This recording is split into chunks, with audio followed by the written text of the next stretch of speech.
Welcome to episode number 22 of the Introvert Biz Growth Podcast, the show where I talk to introverts who grow their business and make a difference. I'm Sarah Znakroce and thrilled that you're spending this time with me today. Today I'm talking to Janet Murray. Janet is a British journalist, author, and PR coach who helps businesses and brands tell their story in the media. She's written for various national publications, including The Guardian, Huffington Post, Daily Telegraph, and many more, many consumer titles, and made dozens of appearances on radio and TV. Janet lives near London with her husband and 11-year-old daughter and runs her business from her garden, shed quarters, local coffee shop, or wherever she happens to be in the world. And she thanks her lucky stars for it every day. She has a popular PR blog, podcast, and is the author of Your Press Release is Breaking My Heart, a totally unconventional guide to telling your story in the media. Now, before we get started with the interview with Janet, I just want to apologize for the slightly bad internet connection that we had on this recording. We were both plugged in, so it wasn't the Wi-Fi, so it's just that our tech stars weren't aligned today. So please accept my apologies for the slightly bad connection, and I hope you will forgive me and enjoy the interview anyways. Now on to the interview with Janet.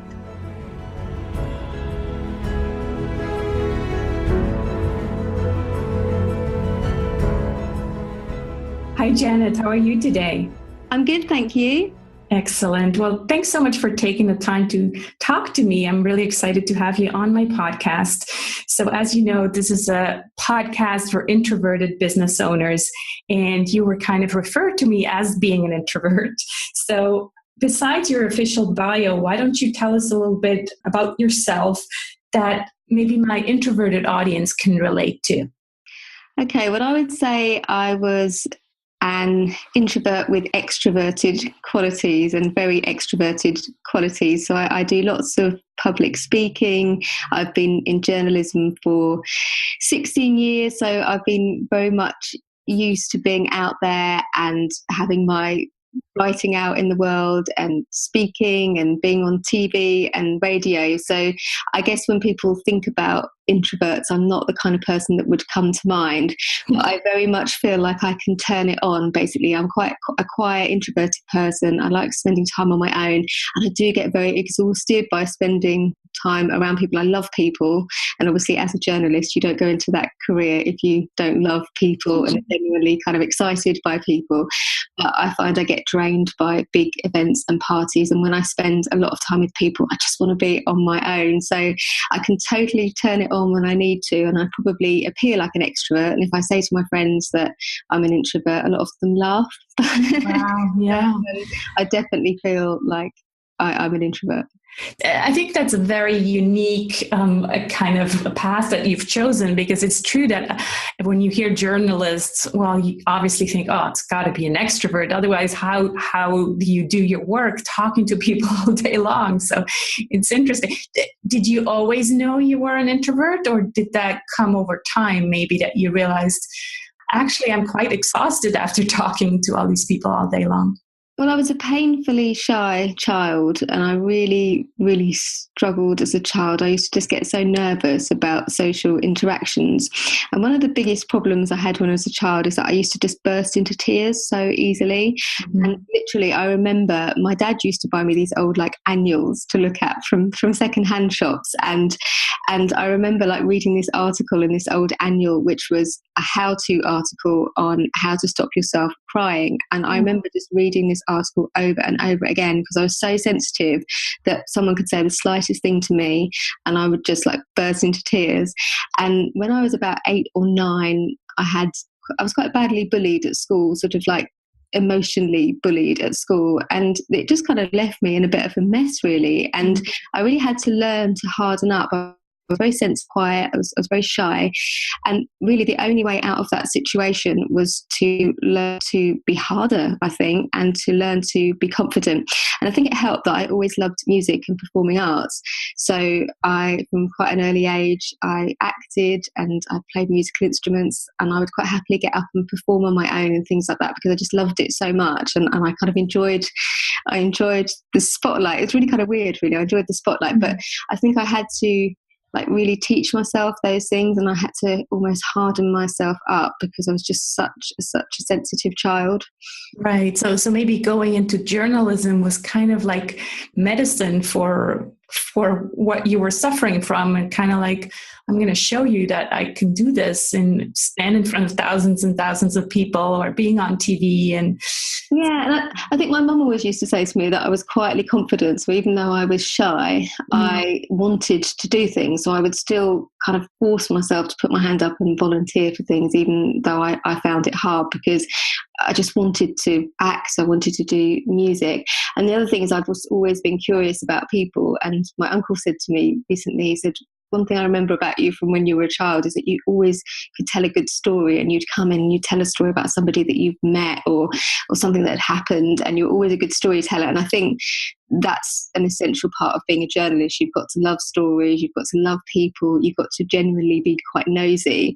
And I think almost my curiosity got the better of me. So although I was quiet and shy and sensitive, I just kind of wanted to be out there and talking to people. And it's a funny thing being a journalist, particularly if you're a print journalist, because you need that kind of ability to sit down and write, and sometimes, write very sort of long, thoughtful pieces, but at the same time, you've got to have those people skills as well. So it's almost quite a unique skill set. Yeah, wow, very interesting.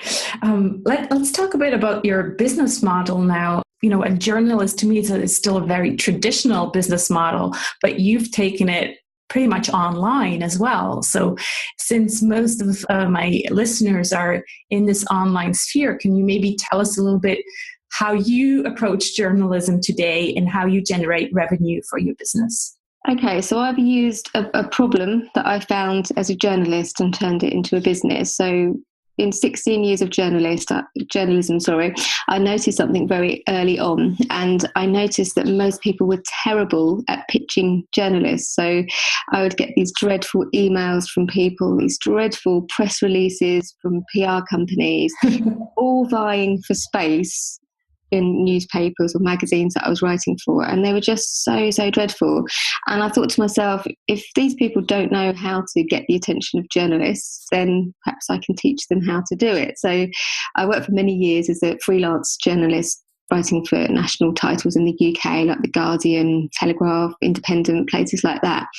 And it's not particularly well paid, so it's great fun and it was quite prestigious. It's not particularly well paid, so I used to do training. And so I started running pitching courses. So just running training courses to show people who either worked in the PR industry or some business owners or people who ran charities how to pitch more effectively into the media.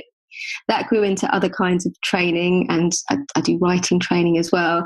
And what started as a bit of a kind of side hustle, as a way to kind of supplement the meagre income that you get as a journalist, actually ended up turning into a business. And now my brand is called Soulful PR.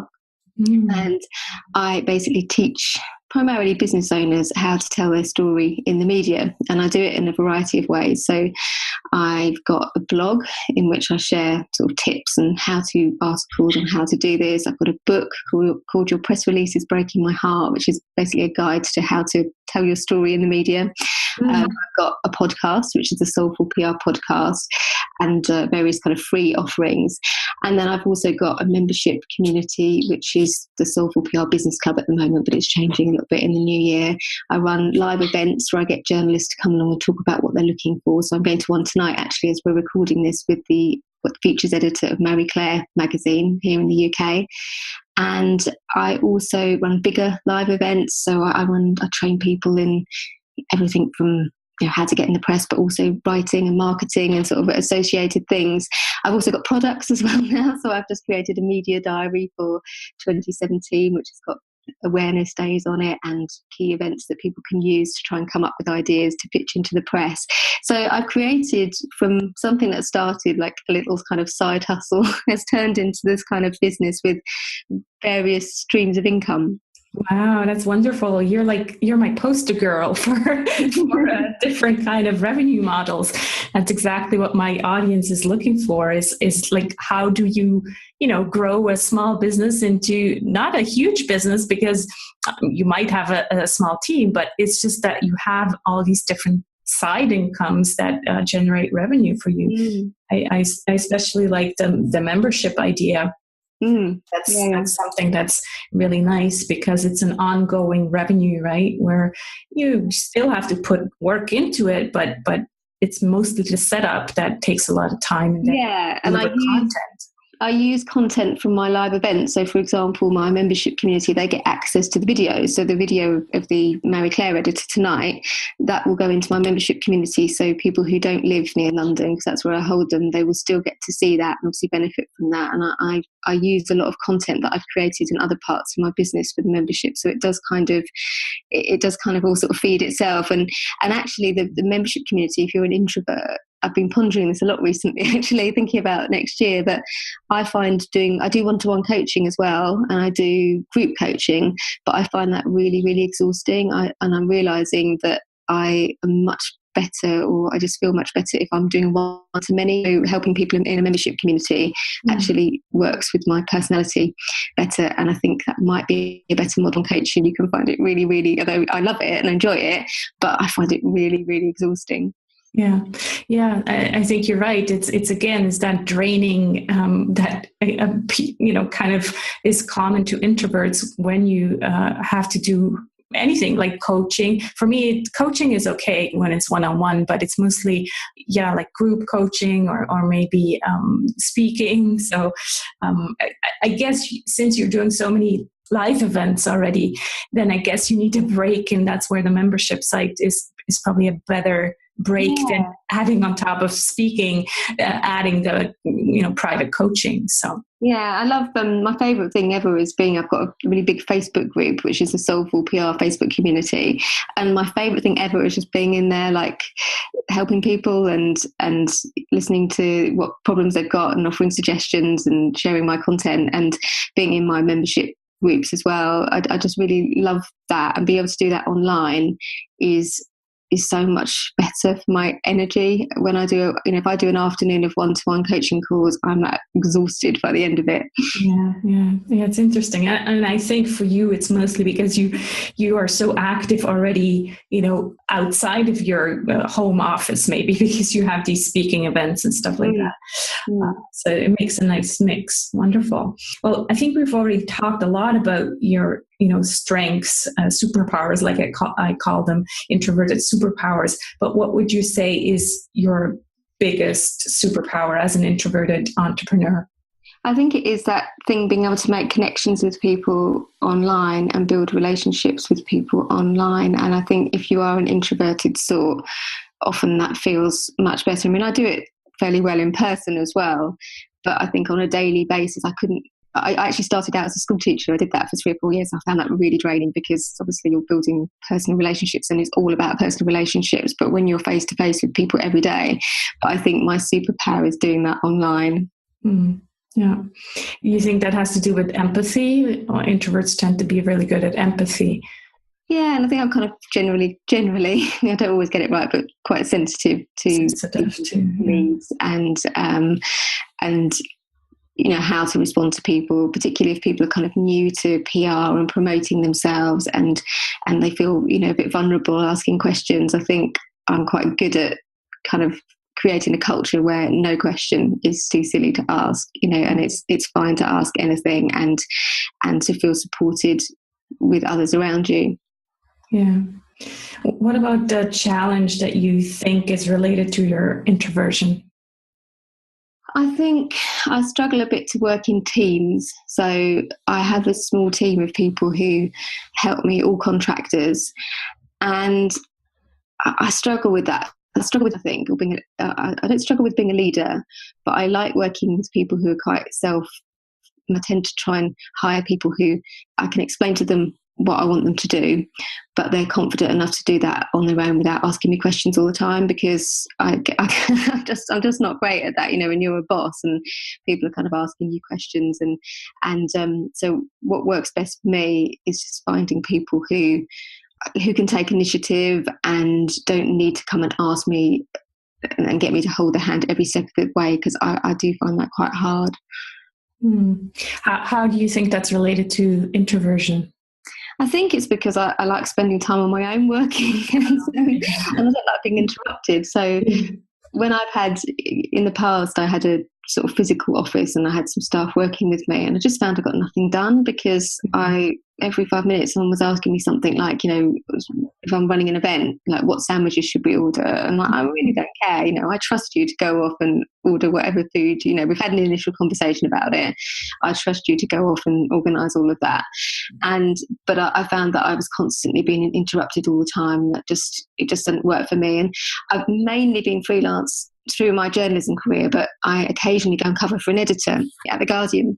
And I kind of enjoy it for a week, but after a week I'm just desperate to get back to my office on my own, because I just get so distracted by people talking to me all the time. I just can't get anything done.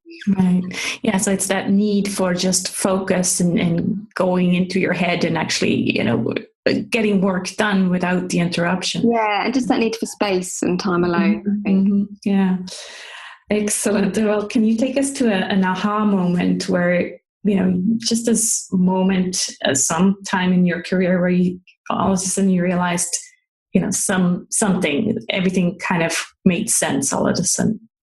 Well, it was a couple of years ago. So back in 2014, I think, I went to Gabrielle Bernstein, so the spiritual speaker. I don't know whether your audience will be familiar with her. I'll put a link to her site and maybe her. So she's quite an influential kind of spiritual leader and speaker. Yeah. Now, I don't know what it was about this event that she was holding in New York, but I was just really drawn to go to it. And it wasn't the kind of thing I would normally go to. I'm normally the kind of person who likes to go to very practical business conferences and training. But for some reason, it just really appealed to me. And I had a friend living in New York who I could stay with. And so I went off to her it's called Spirit Junkie conference. And I went off to it. And I have to say, because I'm from the UK and I guess I'm a bit more reserved, there were a lot of Americans like crying and stuff. And I was one of the only 3 Brits in the room who were all being a little bit uncomfortable with it. It was a little bit woo-woo. But I mean, it was great. It was fantastic. But it was a little bit woo-woo. But a lot of the people there, the business owners, they all had kind of like yogas and healing businesses, and amongst them I felt a bit like, oh God, like these people are all really, really helping people. What am I doing? I'm just like, teaching people how to get in the press and magazines and newspapers. And I was really struggling at the time to come up with, I knew how I wanted to help people. I was going through a bit of a transition in my business, and I knew how I wanted to help people and what I wanted to help them with. But I was just struggling to come up with a way to put it all together. And so I think I was waiting in the queue for the loo or something at this conference, and I got talking to one of the other British ladies that was there. And I said to her, I just feel out of place here because everybody else has got these kind of amazing businesses where they're helping people. What am I doing? I'm just like, teaching people how to, get in the press or whatever. Mm-hmm. And she said, but you are helping people. You're helping them to share their message. So you're helping people who have got, an important business that helps people and changes people's life. You're helping them to share their message. And it was a massive light bulb moment for me. Mm-hmm. And then I stood there and I've been thinking, well, how do I come up with a name for what I do? And I thought, what do I do? What's different? I teach people how to do their own PR, basically. What's different about what I do? And I said, well, I teach them to do it in a way that isn't pushy. And this is quite a link to being an introvert, I think. It isn't pushy. It isn't about kind of like sending more press releases or making more phone calls or being pushy or salesy. It's actually about trying to step back and understand what journalists do and what they want, and just really trying to be sensitive to that and give them what they need and not waste their time with stuff which isn't helpful to them, which is basically what I'd spent 16 years seeing, just people like being salesy and pushy and sending more emails, making more phone calls, when actually if you just take the time to really try and understand a journalist, to understand the publication, and really just try and give them what they need. Not only is the whole process easier, but it's more successful. And I kind of just had this moment of epiphany. I was like, what is it? And it's like, it's soulful. It's Soulful PR. And basically that was the birth of the brand that I now use for everything. Wow, that's a great story. I love that. So basically, because my podcast and my site is also very much, about the topic, how do you make a difference? And that was the moment when you realized how you make a difference in other people's lives. And yeah, it doesn't have to be, like life-changing difference. It's just a small difference, and you helping them exactly with their business. And if they have a good business, well, they can make a difference somewhere else somehow. Yeah. And if they get an article in Marie Claire magazine that promotes their business, and someone reads that and it helps them to make a change in their life or change in their business or whatever, then that's really powerful. But that was kind of staring me in the face, but I just didn't see it. It took someone else to point it out to me. I think that's very important, because I'm sure that there's a lot of people out there with the same thoughts that you had. And I admit I'm this podcast is for introverts, but on the side I have a business that's related to LinkedIn and helping people get more business with the presence on LinkedIn and teach them that. And I had the same reaction. I'm like, how am I really, how am I making a difference? And so I'm sure if it happened to us, it happens to everybody. You just have to kind of dig a bit deeper and see, well, it's right here. It's right in front of me. So great. Thanks for sharing that story. That was wonderful. Let's go in some more specific tasks or resources that you'd like to share with the audience. I call them the 3 golden nuggets. So the first one is a personal habit that you think contributes to your success.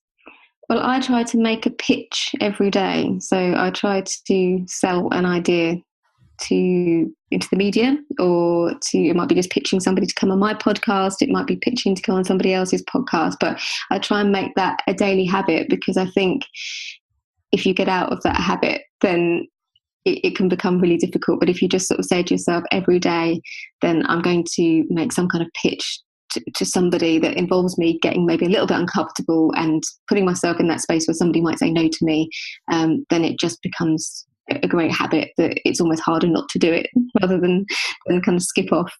Yeah, I think there's so much power in habits, and if you only do it, every now and then it's not a habit, and then most likely you're going to stop doing it eventually. So that's a great one. What about an internet resource or some kind of tool or app that you can share? I've recently got into Slack, actually. I'm going to be using it for my team, because I was finding that we were all using different communications to keep in touch with each other. So we were using a mixture of email and Facebook Messenger, and it's not really working. So I want to get us all talking to each other, and I use it in some other sort of membership groups that I belong to, and I think it's really good. So it's like a sort of team communications tool. Right. I've heard a lot about it, and I tried it once, but it wasn't my thing. It's actually funny, because before you said, I don't want to be interrupted all the time. So did you find ways on how to not get interrupted? Because to me, it sounded like very intrusive. I think, you can turn off your notifications and that kind of thing. One thing that I do is I clear my mornings. So actually we're doing this interview in the morning. It's actually quite unusual for me to be doing an interview in the morning, but I generally don't do anything until midday. So I use that for writing time or content creation. And then in the afternoon, I do like admin tasks and I do get quite interrupted by social media, so I have to, but I kind of love it. Like, I love people on social media, so it doesn't take much to distract me. But I try and just sort of manage it by either turning notifications off if I need to, or just doing all of that in the afternoon. Okay, great. What about a book that you would recommend? It's the One Thing by Jay Capperson. I think is it Gary Keller? You might have to just look it up for the show. Yeah, I will look it up. I just know the title and I've read the book, but I'm very bad. And the basic premise is, and myself with this one, getting overwhelmed, is that if you just ask yourself that question, when you find yourself getting stuck and overwhelmed, what's the one thing that will make everything else unnecessary or easier? I think the phrase is.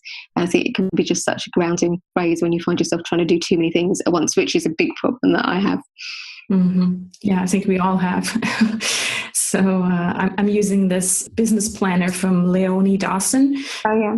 Yeah, and she actually has these planners, or daily, my shining day, it's called. Mm-hmm. There she has the 3 important tasks, but every time I find myself squeezing in at least 2 more. Yeah, yeah. It's just very hard to focus just on 1 or 2 things. Yeah. Excellent. Well, this has been a wonderful discussion. Thanks so much, Janet. I always like to ask the final question. It's a bit of a mindful ending. What are you grateful for today or this week or this season? I'm grateful for my mum. Tomorrow I'm going to a funeral of a close friend's mum, and it's very, very sad for the family. I'm actually singing at the funeral of a friend's mum tomorrow, and that's just reminded me how important my mum is to me and how I should not ignore her when she calls, because, you know, she's a gift and I won't have her forever, so I really ought to appreciate her. Yeah. I'm doing a kind of a special thing this Advent season. I decided to send out an email a day to a person that I've appreciated in the past year. And today is my mom as well. So I love it. Send her an email. Or maybe I'll just call her. Maybe that's better with moms. Well, thank you so much for sharing all your wisdom. I'll make sure to include links to your site and Facebook group and everything. And thanks so much for taking the time to talking to me, Janet. It's been a pleasure. Thanks for having me. I really enjoyed it. Great. Thank you.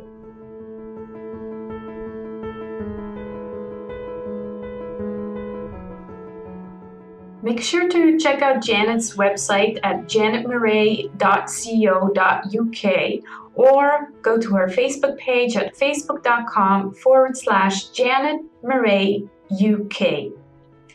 That's it for this episode of the Introvert Biz Growth Podcast. You'll find this episode's show notes at sarahsenecroce.com/episode 22. And if you don't have it yet, get your free 4-step guide on how to say no to grow. And if you like this episode, please subscribe to this show on iTunes or Stitcher and tell your introverted friends about it. And again, if you really, really like it, it would really totally make my day if you could just commit with a tiny contribution to the show. And I've created a page on Patreon, so you can just go to sarahsenecroce.com/Patreon.